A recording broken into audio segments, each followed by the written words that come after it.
Salut, soyez la bienvenue sur notre chaîne YouTube Rose Afrique TV. Aujourd'hui nous allons vous parler d'un grand homme qui s'est illustré durant toute sa vie à combattre les discriminations raciales aux États-Unis. Il s'agit de El Hajj Malik El-Shabazz, plus connu sous le nom de Malcolm X. Ainsi, dans cette vidéo qu'on vous propose, nous allons retracer sa vie. Si vous avez des suggestions ou critiques, faites-nous les savoir dans les commentaires.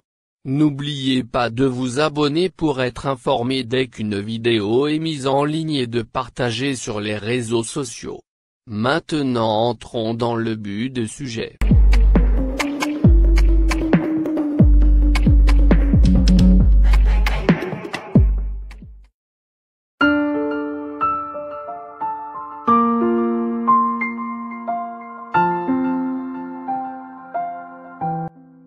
De son nom de naissance Malcolm Little est né le 19 mai 1925 à Omaha au Nebraska.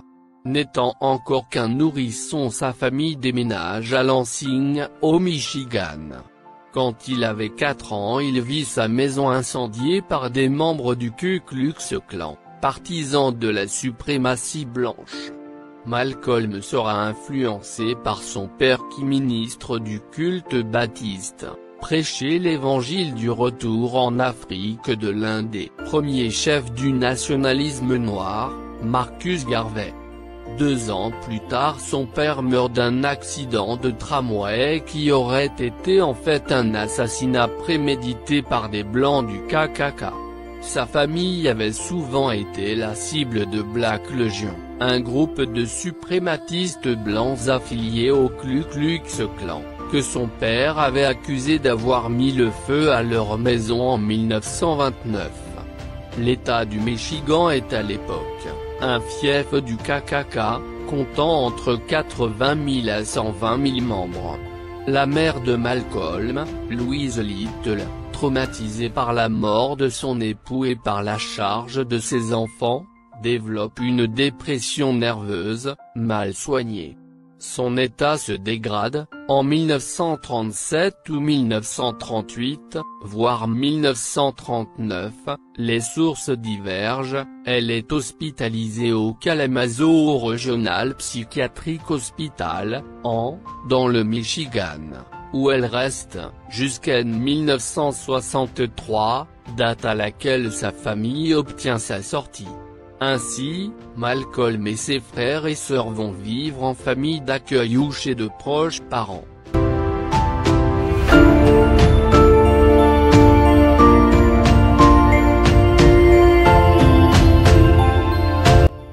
Étant très bon élève, il obtient le diplôme de son école en tête de la classe, mais quitte le système scolaire après qu'un professeur qu'il admire lui a dit que ses aspirations à devenir avocat ne sont pas du tout réalistes pour un nègre.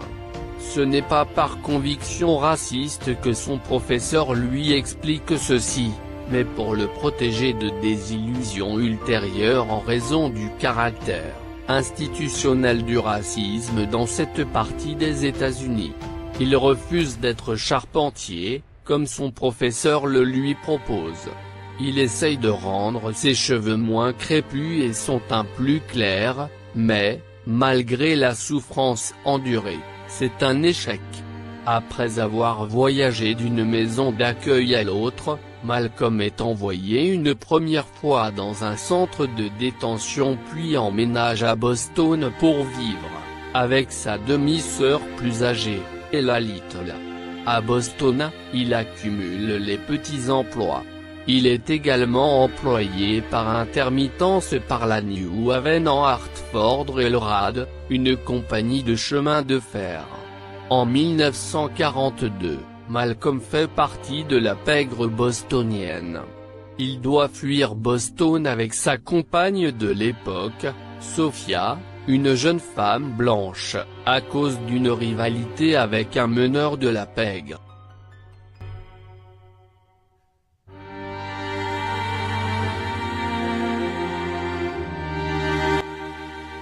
Malcolm quitte Boston, et vit quelque temps à Michigan.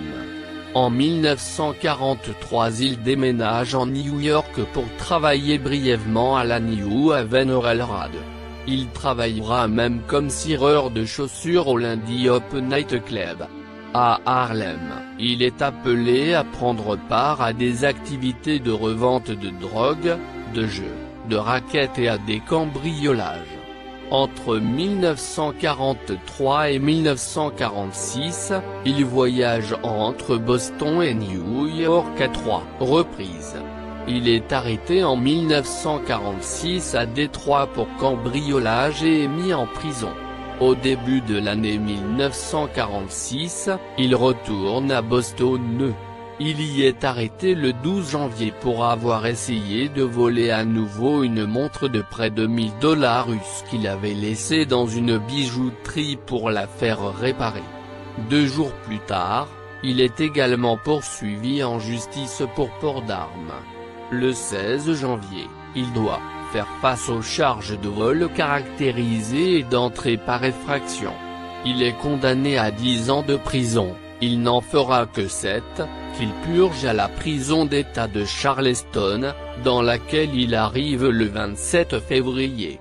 Ses relations sexuelles avec des femmes blanches, il y en avait 2 dans sa bande, dont sa maîtresse, faillirent lui valoir en plus une condamnation pour viol, mais elles refusèrent de l'accuser malgré les incitations de l'instance judiciaire.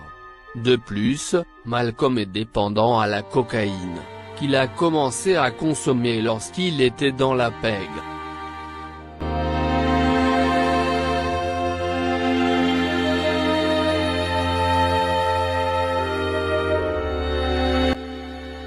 Emprisonné pour vol de 1946 à 1952, Malcolm Little embrasse la foi de la Nation de l'Islam, organisation religieuse nationaliste et séparatiste, plus connue sous le nom de Black Muslim, dirigée par Elijah Muhammad. Sa décision de rejoindre le mouvement est également influencée par les conversations qu'il a avec son frère Reginald, alors membre de la section de Détroit et lui aussi incarcéré. Malcolm arrête de fumer, de jouer et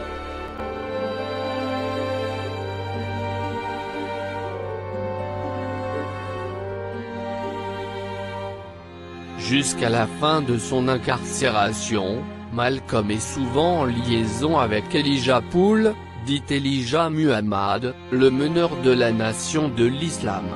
Il gagne en notoriété auprès des prisonniers, alors qu'il reste sous la surveillance attentive des autorités qui voient en lui une source potentielle de troubles.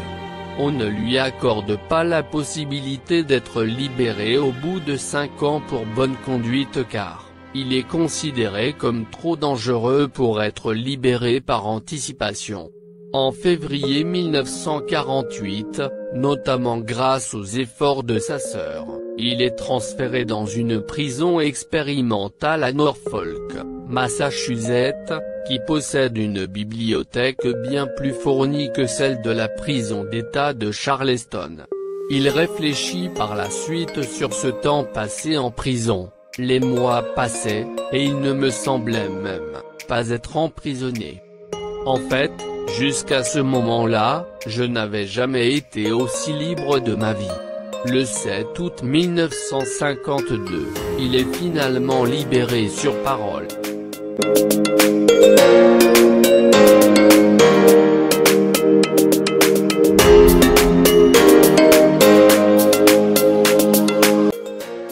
Après sa libération, Malcolm Little rencontre Elijah Muhammad à Chicago.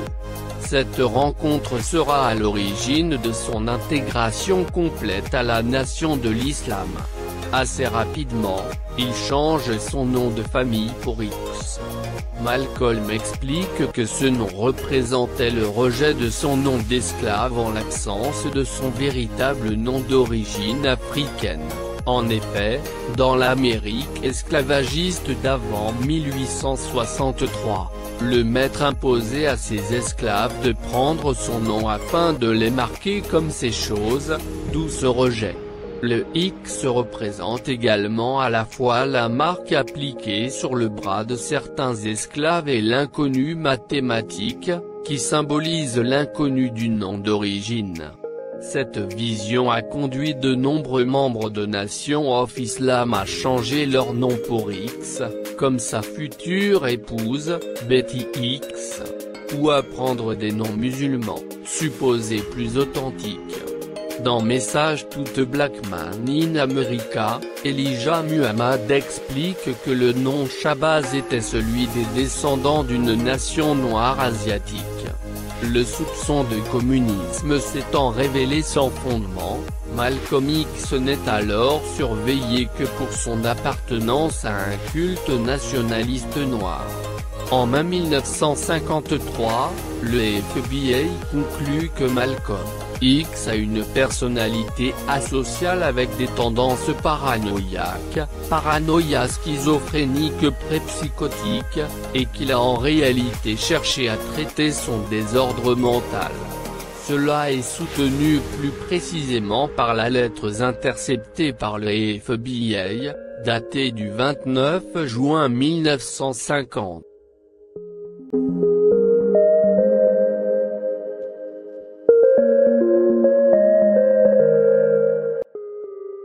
Plus tard dans l'année, Malcolm quitte le foyer de sa demi-sœur et là pour aller vivre chez Elijah Muhammad à Chicago.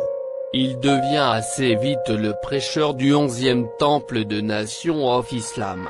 En 1954, Malcolm est choisi pour diriger le temple numéro 7 de Nation of Islam sur le Knox Avenue à Harlem, NY. 36, appelé conjointement boulevard Malcolm X depuis 1987.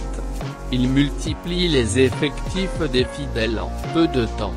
Malcolm X dégage une très grande énergie et est capable de travailler d'un jour sur l'autre avec seulement 4 heures de sommeil ou moins.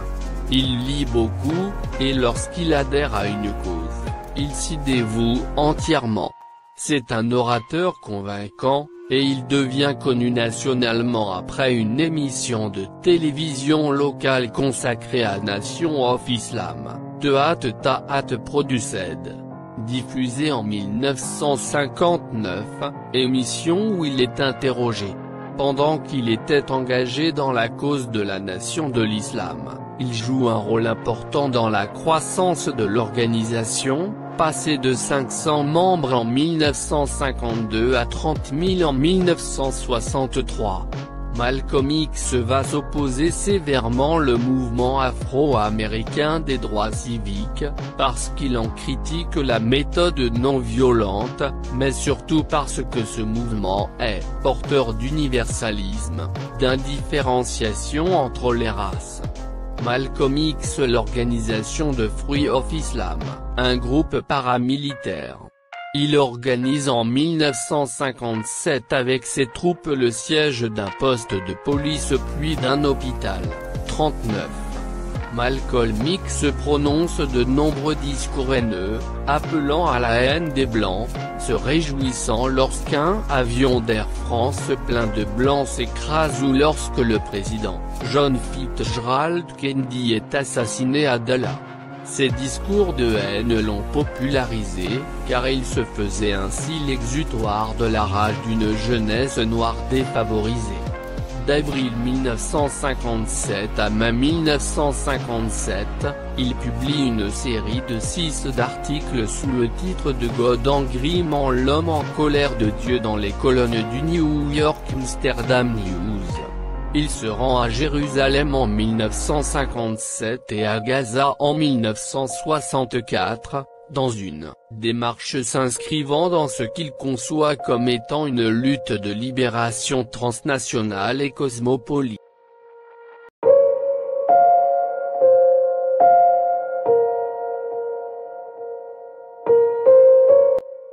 En septembre 1960, Malcolm X rencontre le dirigeant révolutionnaire cubain Fidel Castro à Harlem. Ceci s'est déroulé lors du déplacement de Castro aux États-Unis dans le but de s'adresser à l'Assemblée générale des Nations unies. Malcolm X rencontre Fidel Castro en tant que membre de tête d'un comité d'accueil qui avait été mis en place à Harlem plusieurs semaines auparavant. Le but de ce groupe, qui rassemble un nombre important de Noirs, est de rencontrer les chefs d'État, particulièrement ceux venant d'Afrique, qui vont s'adresser à l'Assemblée générale des Nations unies. 3 pays africains deviennent membres des Nations unies à l'occasion de cette session.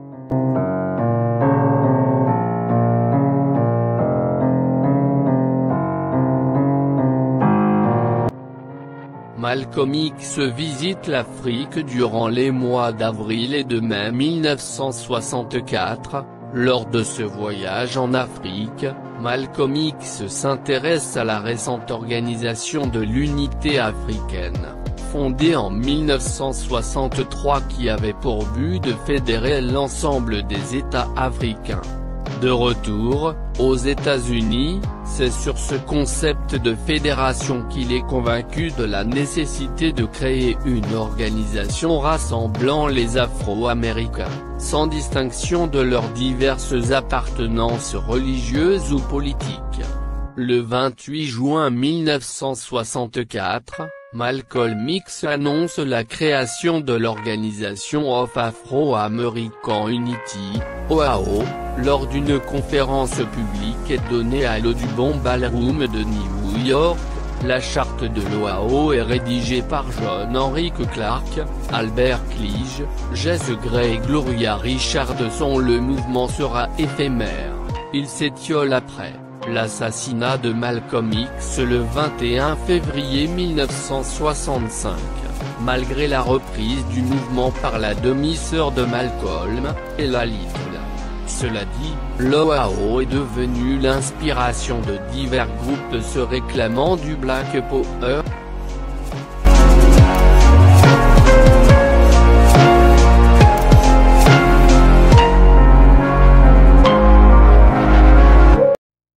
En 1964, Malcolm X s'est séparé du groupe et a embrassé l'islam sunnite, l'activiste adoptant le nom musulman d'El-Hajj Malik El-Shabazz.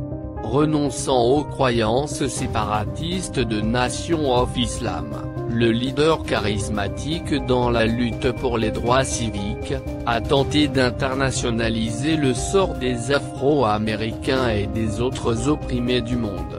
La tension entre Malek et El-Shabazz et Nation of Islam ne cesse alors de croître. Le 14 février 1965, sa maison fait l'objet d'un attentat à la bombe.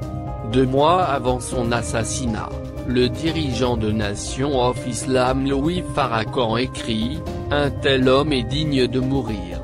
Le 21 février 1965, Malcolm X prononce un discours dans l'Audubon Ballroom situé au carrefour du 3 1940, Broadway et la West 165 Street dans le quartier des Washingtonette. Il se tient devant un auditoire de 400 personnes, dont son épouse et ses enfants.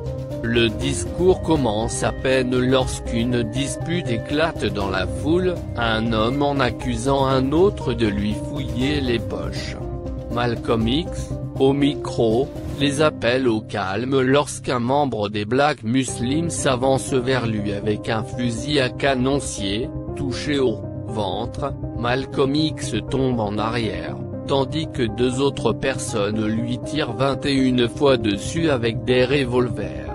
Malcolm X est emmené à l'hôpital le plus proche, le Columbia University Irving Medical Center. Il y décède peu de temps après son arrivée à 3h30 heure locale.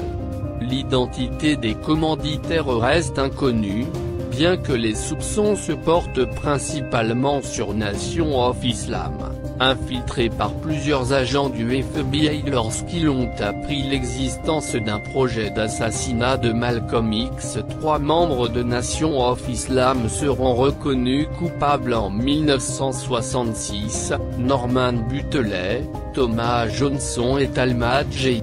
En effet, 24 février 1965, Martin Luther King qualifie son assassinat de grande tragédie et regrette qu'il se soit produit à un moment où Malcolm X se dirigeait vers une meilleure compréhension du mouvement non violent et que le meurtre de Malcolm X prive le monde d'un grand leader potentiel.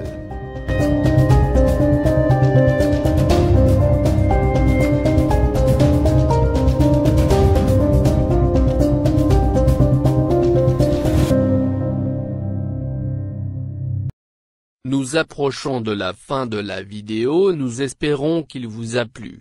N'hésitez pas à laisser une pouce bleu, à vous abonner et surtout de partager. À très bientôt sur la chaîne YouTube Rose Afrique TV.